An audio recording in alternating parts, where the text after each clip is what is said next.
கர்த்தரும் இரட்சகருமாகிய இயேசு கிறிஸ்துவின் நாமத்தினாலே பீஸ்ஃபுல் மினிஸ்ட்ரி சார்பாக உங்களை சந்திப்பதில் மிகுந்த மகிழ்ச்சி அடைகிறேன்.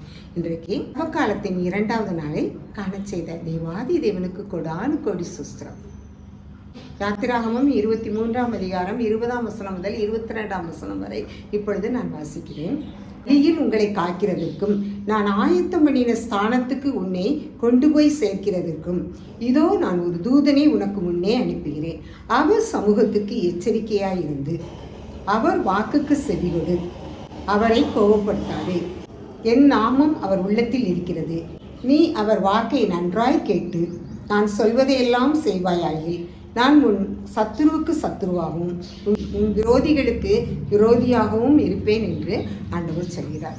நாம் அவருடைய வாக்கை கேட்டு அவரை கோபப்படுத்தாமல் இருக்கும் பொழுது அவர் நம்முடைய சத்துருவை அவருடைய சத்துருவாக, நம்முடைய விரோதியை அவருடைய விரோதியாக எண்ணுகிறார். இப்படிப்பட்ட தெய்வம் நம்மை எத்தனையாய் நேசிக்கிறார் என்பதை பார்க்கும் பொழுது நம்மை பாதுகாப்பதற்காக நமக்கு முன்னே செல்வதற்கு ஒரு தூதனை கூட அனுப்பி நாம் சேர வேண்டிய ஸ்தானத்தை அடைந்தாகக்கூடிய அந்த நிச்சயத்தை நாம் பெற்றுக்கொள்ளத்தக்கதாக நமக்கு முன்பாக தூதனை அனுப்பி நம்முடைய வழிகளை கோணலானவைகளை செவ்வையாக்கி கரடு முரடானவைகளை நேராக்கி நம்மை வழிநடத்துகிற தகப்பனாக காணப்படுகிறார். அவருடைய தூதன் நமக்கு முன்பாக சென்று நம்முடைய வழியை காண செய்யும் பொழுது நாம் எப்படிப்பட்டவர்களாக ஆண்டவருக்கு பிரியமுள்ளவர்களாக காணப்பட வேண்டும்? அவருடைய வாக்கை நாம் கேட்கிற பிள்ளைகளாக, அவருடைய விருப்பத்தை நிறைவேற்றுகிற பிள்ளைகளாக நாம் காணப்பட வேண்டும். இந்த லெந்து நாட்களில் ஆண்டவருக்கு பிரியமான முறையில் நாம் செயல்படுவோமையாயில் ஆண்டவர் நம்மை பாதுகாக்கிற தகப்பனாக நமக்கு முன்னே தூதனை அனுப்பி நம்முடைய வழியை செவ்வைப்படுகிறவராக, நம்முடைய விரோதிகளை சத்துருக்களை அவருக்கும் சத்துருவாக அவர் ஏற்றுக்கொண்டு நம்மை கண்ணின் மணி போல பார்க்கிறவராக காணப்படுகிறார். அவர் வாக்குக்கு செவி கொடுக்கிற பிள்ளைகளாக, அவர் விருப்பத்தை நிறைவேற்றுகிற பிள்ளைகளாக நாம் என்றென்றும் வாழ ஆண்டவர் நம்மை அழைக்கிறார்.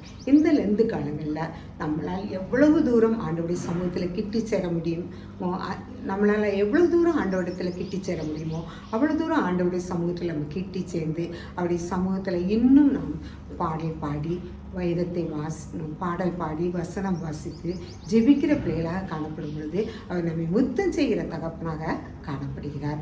நம்முடைய கோணலான வழிகளை சரி செய்கிறவராக, அவருடைய மெல்லிய சத்தத்தை நாம் உணர்ந்து செயல்படுத்துகிற பிள்ளைகளாக ஆண்டவர் நம்மை வழிநடத்த சித்தமுள்ளவராக இருக்கிறார்.